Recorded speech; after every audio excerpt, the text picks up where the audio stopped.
नमस्कार. सर्वप्रथम मराठी राजभाषा गौरव दिनाच्या तुम्हा सर्वांना खूप खूप शुभेच्छा. याच मराठी राजभाषा गौरव दिनानिमित्त मी माझी एक छोटीशी रचना जी साहित्यावर आधारित आहे ती मी सादर करणार आहे.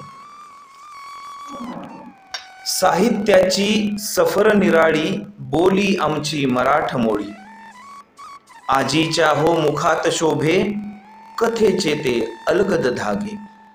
चला चला कादंबरी आणू कथेची मोठी बहीण जणू, थोडक्या शब्दात समजून लिहू कविता मजेत उमजून घेऊ. पात्रनाट्य रंगमंच बघू, पात्रनाट्य रंगमंच बघू, नाट्यातून जीवन जगू. थोरांच्या गाथा हो गाऊ, थोरांच्या गाथा हो गाऊ, चरित्र्यावर माथा यो ठेवू.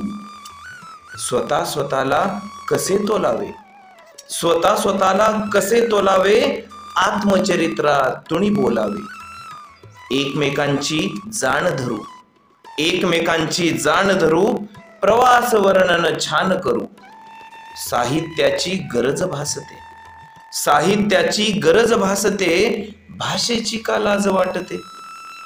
साहित्याच्या सफरी आपण, साहित्याच्या सफरी आपण, भाषेतून घडूया जीवन. करूया प्रणया भाषा दिनी, करूया प्रणया भाषा दिनी, मराठी भाषा रुजवू म्हणे, मराठी भाषा रुजवू म्हणे. धन्यवाद.